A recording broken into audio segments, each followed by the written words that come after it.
কোথায় কোথায় ব্যয় করবেন, কারে কারে দিবেন। আল্লাহ রাব্বুল আলামিন বলেন, ইন্নামাস সাদাকাতু লিল ফুকারাই ওয়াল মাসাকিন ওয়াল আমিলিনা আলাইহা ওয়াল মুআল্লাফাতি কুলুবুহুম ওয়া ফির রিকাব والغارمين وفي سبيل الله وابن السبيل فريضة من الله والله عليم حكيم। সূরা তাওবার মধ্যে আল্লাহ পাক যাকাত কোথায় কোথায় দিবেন খাতগুলি আল্লাহ বলে দিচ্ছেন। কোন আলহামদুলিল্লাহ। যেখানে সেখানে যাকাত দেওয়া যাবে না। যাকাতের জন্য খাত হচ্ছে 8টা। যাকাতের জন্য খাত কয়টা? 8টা। 8টি খাতে আপনার যাকাতের টাকা আপনি ব্যবহার করবেন, ব্যয় করবেন। প্রথম দিবেন ফকিরদেরকে। প্রথম দিবেন কাদেরকে? ফকির। ফকির কারা? ফকির হচ্ছে নিজের জীবন জীবিকায় অন্যের মুখাপেক্ষী। তারপরে শিশু, এতিম, বিধবা, জীবন চালানো খুবই কষ্টকর, অভাবগ্রস্ত লোক, এরা হচ্ছে ফকির। আর মিসকিন হচ্ছে যারা নিজেদের প্রয়োজন উপযোগী অর্থ উপার্জন করার সামর্থ্য নাই, আর মানুষের কাছে আত্মমর্যাদার কারণে হাত পাততেও পারে না। এক কথায় এক গরিব ভদ্রলোক। আল্লাহ কোরআন শরীফ বলেছেন যে এদের চেহারা দেখে বুঝো জ্বর পেটে খাবার নাই, অথবা সে অসুবিধায় আছে, চেহারা দেখে বুঝে তাকে সাহায্য করো। সে এমন শরীফ মানুষ আছে না আমাদের সমাজে, লোক এরকম আছে না? আছে কি না? ঘরের মধ্যে 3 দিনও রান্না হয় নাই, কিন্তু দাড়ি টাড়ি সুন্দর করে আশ্রায়া জামাটা পরিপাটি করে গায়ে দিয়ে বেরোচ্ছে, কারোর কাছে হাত পাতে না, তার সরাপাতে তার ভদ্রতায় বাঁধে। ওনার সরাপতে বেঁধেছে, উনি চাবেন না কারো কাছে, কিন্তু উনাকে যিনি সৃষ্টি করেছেন সে আল্লাহ রাব্বুল আলামিন শোনায় দিচ্ছেন, বান্দারা আমার ওই গরিব ভদ্রলোককে খাবার দাও। ওরা হচ্ছে মিসকিন। এরপরে আমিলিন, 3 নম্বরে আমিলিন, অর্থাৎ যারা যাকাত সরকারিভাবে যাকাত যারা আদায় করে, সেই আদায়কারীদেরকে এই যাকাতের টাকা দিয়ে তাদের সম্মানী দিতে বলা হয়েছে। ইসলামী গভর্নমেন্ট আসলে যাকাত তো আর আপনার খুশি মতো থাকবে না, যাকাত দিতে আপনি বাধ্য হবেন। যাকাত দিতে আপনি বাধ্য হবেন। যাকাত আদায় করবে গভর্নমেন্ট। কে আদায় করবে? গভর্নমেন্ট আদায় করবে, আর গভর্নমেন্ট ডিস্ট্রিবিউট করবে। ওয়াল মুআল্লাফাতিল কুলুব, মনতুষ্টির জন্য, যাদের মন জয় করতে হবে এই ধরনের লোকদেরকে। ওয়ার রিকাব, আর গলদেশের মুক্তিদানের জন্য। ওয়াল গারিমিন, আর ঋণগ্রস্ত ব্যক্তি, তাও আবার এমন পর্যায়ের যে ঋণ পরিশোধ করতে গেলে যদি তার এমন অবস্থা হয় যে তার কাছে যাকাত দেওয়ার মতো টাকা থাকে না, এরকমের অবস্থা যদি হয় তাহলে যাকাতের টাকা দিয়ে তার ঋণ পরিশোধ করে দেওয়া যেতে পারে। ফি সাবিলিল্লাহ। এরপরে হচ্ছে জিহাদের রাস্তায়। জিহাদের রাস্তা মানে জিহাদ যখন শুরু হবে সেই জিহাদের ময়দানে আপনি বন্দুক রাইফেল কিনে দেওয়ার সাহায্য করবেন সেটা নয়, কিন্তু শুধু এটাকে বোঝানো হয় নাই। ফি সাবিলিল্লাহ বলতে বোঝানো হয়েছে আল্লাহর রাস্তায় সংগ্রামরত সব ব্যাপারে আপনি সাহায্য করবেন, ইসলামী আন্দোলনের জন্য করবেন। যারা ইসলামের জন্য বইপত্র লেখে তাদের জন্য করবেন, যদি পয়সায় কুলাতে না পারে সেখানে সাহায্য করবেন। ইসলামী আন্দোলনকে বিজয় করার জন্য সাহায্য করবেন। এক কথায় আল্লাহর রাস্তা বলতে যা বুঝায় এগুলিকে দিবেন। ইবনে সাবিল, এরপরে পথিক মুসাফির। পথিক মুসাফির সে যদি বাড়িতে ধনী থাকে, ঢাকায় ধনী, কিন্তু চট্টগ্রামে এসে সর্বহারা হয়ে গেছে, টাকা পয়সা সব লুটপাট হয়ে গেছে, এখন বাড়ি ফেরার উপায় নাই, যাকাতের টাকা দিয়ে তাকে সাহায্য করা যেতে পারে। আল্লাহ খাত সৃষ্টি করেছেন। কয়টা খাত হলো? 8টা খাত। কোরআনে কারীমের 3টি আয়াতে যাকাতের কথা এভাবে বলা হয়েছে, ইয়া আইয়ুহাল্লাযীনা আমানু আনফিকু মিন তাইয়্যিবাতি মা কাসাবতুম ওয়া মিম্মা আখরাজনা লাকুম মিনাল আরদ। হে ইমানদার লোকেরা, তোমরা যেসব পবিত্র অর্থ সম্পদ উপার্জন করো সেগুলি, এবং আমি জমিন থেকে তোমাদের যে ফসল দান করি, ফসল উৎপাদন করে দেই, তার থেকে তোমরা আল্লাহর পথে খরচ করো। এগুলো 1 নম্বর আয়াত। 2 নম্বর, প্রথম আয়াত বলা হয়েছে সূরা বাকারায়, আর সূরা আনআমে বলা হচ্ছে কুলু মিন সামারিহি ইযা আসমারা ওয়া আতু হাক্কাহু ইয়াওমা হাসাদিহি। তার উৎপাদিত ফল ফসল তোমরা খাও, আর ফসলের একটি অংশ ফসল কাটার দিনেই আল্লাহর হকটা, আল্লাহর অধিকারটা আদায় করে দাও। যেদিন তোমরা ফসল কাটবে সেদিনই অধিকারটা আদায় করে দাও। এই যে একটা ফরজ, এই ফরজটা মুসলমানেরা বেমালুম ভুলে গিয়েছে। ফসলের যাকাত তারা দেয় না। ফসলের যাকাতকে বলা হয় ওশর। কি বলা হয়? ওশর। এই ওশর, এখন যদি আপনি গ্রামে গিয়া কোনো শিক্ষিত লোককেও যদি জিজ্ঞেস করেন, ভাই ওশর কি চেনো? সে বলবে, ভাই ওশর এটা কি জাতীয় প্রাণী, সারপোকা না তেলাপোকা না আরশোলা, আমি তো এই নামটাম তেমন শুনি টুনি নেই, বুঝবি না ওশরটা কি জিনিস। অথচ নামাজ রোজার মতোই ফরজ ওশর আদায় করা। কবে আদায় করবেন? যেদিন আপনি ফসল কাটবেন সেই দিনই ওশর আদায় করে দিবেন। পরিমাণটা কি হবে?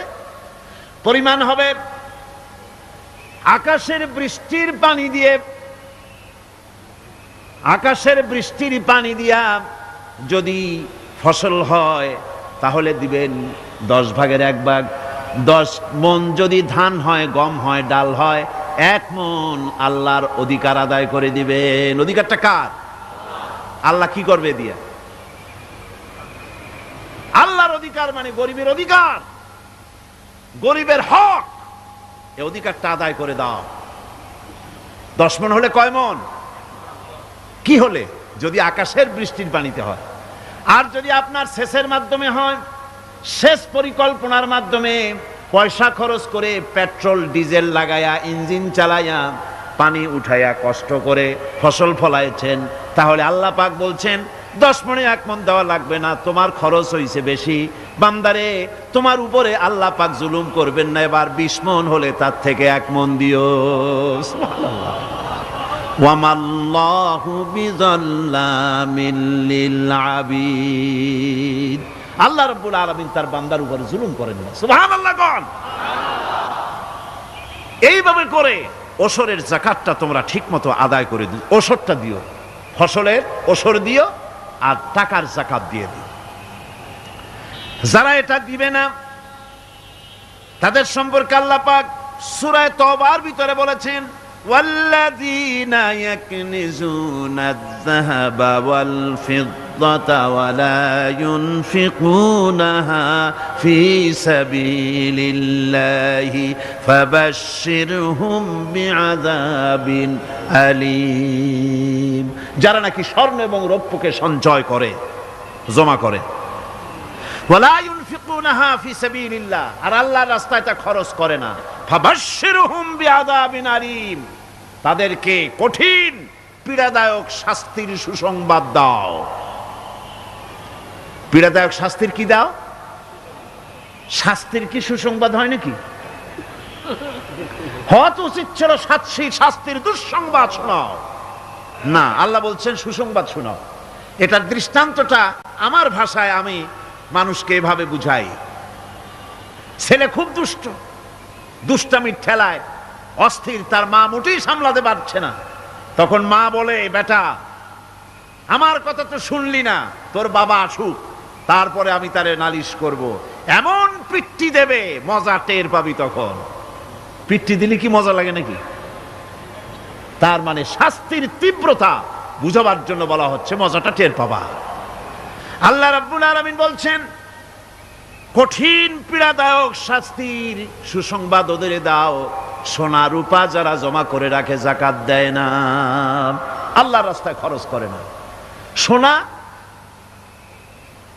এখন পুরুষেরাও ব্যবহার করা আরম্ভ করছে। অবশ্য চিটাগংয়ে এমন কাম শুরু হয় নাই। ছাত্র, শিক্ষক, অফিসার গলায় একটা সোনার চেন, শীতের দিনেও সামনের বোতাম খুলে রাখে যাতে চেনটা সকলে দেখে। মিয়া সাহেব, এটা সোনার চেন না, জাহান্নামের আগুনের শিকল পরেছ। পুরুষের জন্য এক রত্তি সোনাও হারাম। তোমার শরীরের সৌন্দর্য বাড়াবার জন্য স্বর্ণ ব্যবহার করতে পারবা না। স্বর্ণ রৌপ্য জমা করলো আর আল্লাহর রাস্তায় খরচ করলো না। রব্বুল আলামিন বলেন, ইয়াউমা ইউহমা আলাইহা ফি নারি জাহান্নামা ফাতুকওয়া বিহা জিবাহুহুম ওয়া জুনুবুহুম ওয়া যুহুরুহুম। একদিন আসবে এমন যেদিন এই সঞ্চিত ধনরাশি সোনা দানাগুলি জাহান্নামের আগুন দিয়ে জ্বালানো হবে। আর জাহান্নামের আগুন দিয়ে জ্বালায়া এইগুলি দিয়ে তার পিঠের উপরে আর পাঁজরে সিল মারা হবে জাহান্নামের আগুন দিয়া। বলা হবে, হাদা মা কানাজতুম লিআনফুসিকুম ফাযুকু মা কুনতুম তাকনিজুন। মজা চাখো, স্বাদ গ্রহণ করো। এ হলো তোমার সেই সঞ্চিত সম্পদ, সঞ্চিত ধনরাশি যা তুমি জমা করেছো আর আল্লাহর রাস্তায় খরচ করনি। এখন এর শাস্তি গ্রহণ করো।